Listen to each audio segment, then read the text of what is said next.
আপনি আর কত দামি? আবু তালেবের চেয়ে দামি? যাকে দেখলে পারস্য সম্রাট দাঁড়ায় যেত, যাকে দেখলে রুম সম্রাট চেয়ার ছেড়ে দিত, ওর চেয়ে দামি? বাইতুল্লাহর চাবি যাদের কাছে, বাইতুল্লাহর মোতাল্লি যারা, নাইলে দাদা কেন বলল আমার উট দিয়া দে, ওয়ালিল বাইতি রব্বা, বাড়ির মালিক আছে, আমি মোতাল্লি হলে কি হবে, মালিক আছে, ও বাড়ি বাঁচাইলে বাঁচাবে, না হইলে না বাঁচাবে। আবু তালেবের চেয়ে বেশি দামি আপনি, যাকে মুহাম্মদুর রাসূলুল্লাহ কবরে নামাইছেন, 2 হাত দিয়ে নামাইছেন, 2 হাত দিয়ে। চিনেন এই 2 হাত? মুহাম্মদুর রাসূলুল্লাহর 2 হাত চিনেন? যার হাতের ইশারা পেলে ভাগ্য খোলে, শুধু ইশারা পেলে। গুইসাবকে ইশারা করছিল আইয়ুহাদ দাব, ও চিৎকার দিয়ে উঠছে, জীবিতটা না, মৃত্যু ছিল, মরা ছিল, ও জীবিত হয়ে চিৎকার দিয়ে উঠছে পিওর আরবি ভাষায়, লাউড স্পিকারের মতো আওয়াজ দিয়া, লব্বাইক ওয়া সাদাইক ইয়া যাইনা ওয়াফা ইয়াউমিল কিয়ামা, ও কিয়ামতের রাজা, আমার ভাগ্য খুলে গেছে। সুবহানাল্লাহ। ওই হাতে আনাস ইবনে মালিক রাদিয়াল্লাহু তাআলা আনহুর দস্তরখানে খায়া হাতটা মুছছেন শুধু। জীবনে উনি এটাকে পানি দিয়ে পরিষ্কার করেন না, আগুন দিয়ে পরিষ্কার করতেন। মেহমানকে অবাক করে দিতেন, মেহমান জিজ্ঞাসা করতো আগুন দিয়ে পরিষ্কার? একটা সুতো তো পড়লো না, এই জাদু কোত্থেকে শিখলা?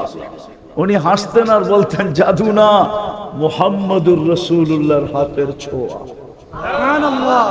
যার হাতের ছোঁয়া লাগলে আগুন সুতা পড়াইতে পারে না, ওই হাত দিয়ে কবরে নামাইছে। যার পিঠের ছোঁয়া লাগলে খেজুর গাছের ভাগ্য খোলে।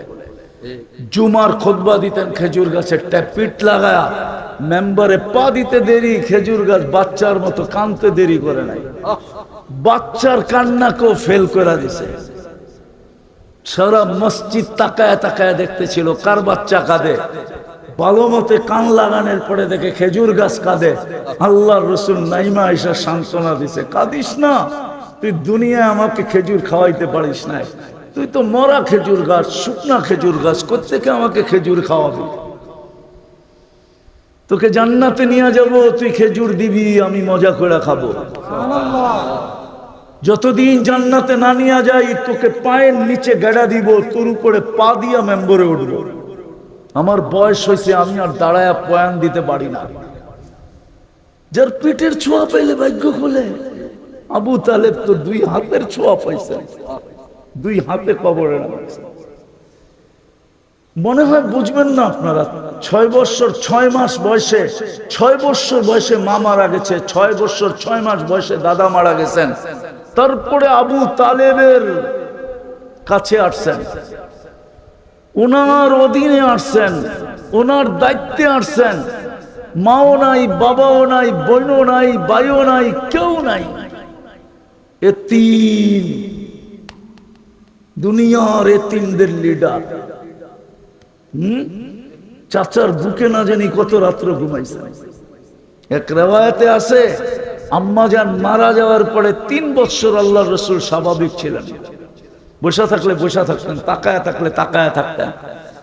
আবু তালেব 3 বছরের যত্ন দিয়া স্বাভাবিক করে তুলছেন। সুবহানাল্লাহ। তাইলে কত রাত্রে যে বুকে, চাচার বুকে ঘুমাইছেন দুনিয়া জানে না। 44 বছর লালন পালন করছেন। হায় হায়, হাতের ছোঁয়া কোনো কাজ দেয় না, কোনো কাজ দেয় না।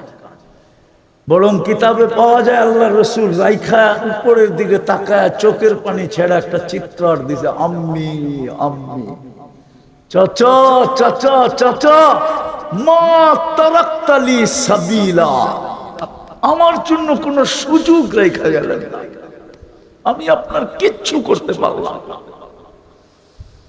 আপনি আমার কোনো কথাই কর্ণপাত করলেন না, কোনো কথাই মানলেন না। আপনি আর চেয়ে বেশি দামি দুনিয়াতে? আপনি আবু তালেবের ইতিহাসই জানেন না। এই জন্য আসেন তওবা করি আল্লাহর কাছে, তওবা। আজকে সূর্য দামরাইতে ডুবছে চিৎকার দিতে দিতে। কি চিৎকার দিতে দিতে ডুবছে জানেন? লান আউদ ফি হায়াতিকা আবাদা। হতে পারে দামরাইর মানুষ কাল সকালে কেউ তোমরা আমাকে উঠতে দেখবে না।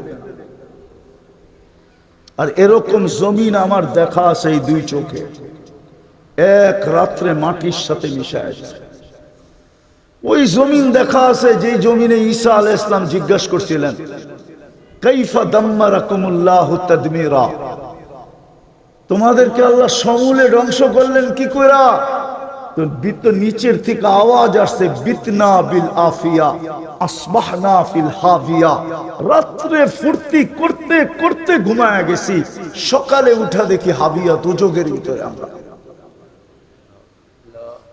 আজকে সূর্য বলতে বলতে ডুবছে, কালকে সকালে যদি উঠতে দেখি আরেকটা স্লোগান দিতে দিতে উঠবে, আনা ইয়াউমুন জাদীদ ফাকতানিম, আমি নতুন দিন তোর জন্য সুবর্ণ সুযোগ মনে করি। চলেন আজকে তওবা করি। করবেন ইনশাআল্লাহ? ইনশাআল্লাহ করবেন? হ্যাঁ, আরে করবেন না কেন?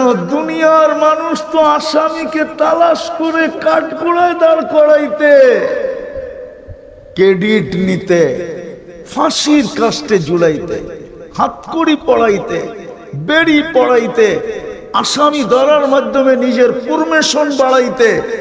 আল্লাহ তো এখন ডাকতেছে মাফ করার জন্য। সুবহানাল্লাহ। দুনিয়ার সমস্ত নাফরমান আসামিকে ডাকতেছে, হাল মিন মুস্তাগফির, বুখারী শরীফে আছে। এখন ডাকতেছে, এখন প্রথম আকাশে। রাতের 3 ভাগের 1 ভাগ অতিবাহিত হয়ে গেছে অনেক আগে। আজকে 4:32 ফজরের সময় আল্লাহ ডাকতেছে। আপনি মাফ চাবেন না কেন? চাবেন? কে কে চাবেন দেখি? পাক্কা ওয়াদা? তাইলে বলেন, আল্লাহ অতীত থেকে তওবা করলাম। বলেন বলেন বলেন, অতীত থেকে তওবা করলাম। নামান যদি মনের থেকে কইরা থাকো যুবক, রব্বে কাবার কসম তুমি এখন নিষ্পাপ। যদি আসলেই তুমি লজ্জিত হয়ে পড়ে থাকো, তুমি এখন নিষ্পাপ, তোমার কোনো পাপ নাই। আত্তাইবু মিনাজ যামবিল কামান লা যামবা লা। আর এই উম্মতের জন্য তো আরো আগে সময় লম্বা হয়ে যেতেছে। এই উম্মতের তো মাপও চাইতে হয় না। আপনি তো জানেন না আপনার ক্রেডিট কত, আপনার দাম কত, ভ্যালু কত, ইজ্জত কত, সম্মান কত আল্লাহর কাছে, মানুষের কাছে না। মানুষ মানুষকে দাম দিতে জানে না। মানুষ যদি মানুষকে দাম দিতে জানতো তো 1 কাপ চায়ের জন্য মানুষ মারলো কি করে? বাংলাদেশের পত্রিকায় নাই 1 কাপ চায়ের জন্য মানুষ মারছে? চায়ের দাম বেশি না বিচির দাম বেশি? বিচি আপনি বুঝবেন না, যুবকরা বিচি বুঝে। ওটার দাম বেশি না চায়ের দাম বেশি? হ্যাঁ, কোনটার দাম বেশি? 10 টাকার বাদামের জন্য বাংলাদেশের পত্রিকায় আছে 10 টাকার বাদামের জন্য মানুষ বেড়াতেছে। মানুষ মানুষের দাম দিতে জানে। মানুষ যদি মানুষকে দাম দিতে জানতো, হায় হায় হায়, আবার মিডিয়ায় চলে যাবে কথাটা। তাইলে আমার সমাজের মানুষগুলা নিজের পদবিটা অফিস পর্যন্ত সীমাবদ্ধ রাখতো, অফিস পর্যন্ত। অফিসের বাহিরে এসে কোনোদিন ঠাট দেখাইতো না যে আমি এত বড় অফিসার। ও তো এই সমাজের ছেলে, ঠিক না? এই ভাষার ছেলে, ঠিক না? এই মাটির ছেলে, ঠিক না? দুনিয়া হাজারো দেশ আছে, অফিসের বাহিরে কোনো পদবি নাই, সিভিলে কোনো পদবি নাই। সিভিলে সিভিলে কোনো সিভিলে কোনো হায় হায়, সত্য তো এটাই। হ্যাঁ, মানুষ যদি মানুষ হইতাম আমরা, মানুষ যদি মানুষকে দাম দিত, তাহলে এখন বলতে বাধ্য অটোওয়ালার থেকে চান্দা নাই কি করে? হ্যাঁ হ্যাঁ, 500 টাকার সবজি নিয়ে বসছে, উঠতে চান্দা নাই কি করে?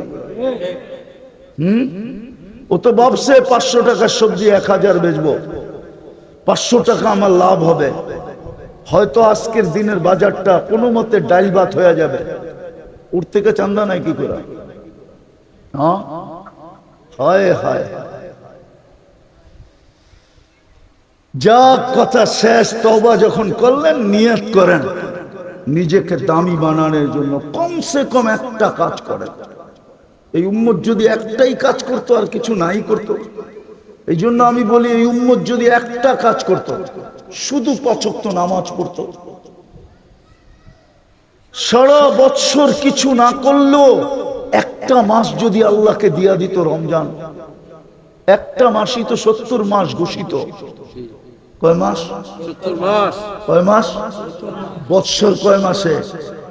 70-এতে 12 বাদ দিলে কত থাকে? তারপর তো 58 মাস থাকতো, ঠিক না? 58 মাস। আল্লাহ যদি জিজ্ঞেস করতো কিরে 11 মাস তোরে দেখলাম না, দেখার দরকারটা কি? এক মাসেই তো 70 মাসের কামাইছি, 12 মাস বাদ দিয়া দেন, তারপরে তো 58 মাসের পাওনা আমি আপনার কাছে, আপনি আমার থেকে পাইবেন কই? ঠিক না? আরে যুগ যুগ মিলে না, মিলে না, যুক্তিতে আসে না, না আসে না। হাদিসে আছে রমজান 70 মাসের সমান না নাই? ফরজ 70 গুণ বাড়ায় দেওয়া হয়। আমার জাতি যদি এটাই করতো, 5 ওয়াক্ত নামাজ পড়তো আর একটা মাস আল্লাহকে দিয়া দিত, তাইলেই তো হইত।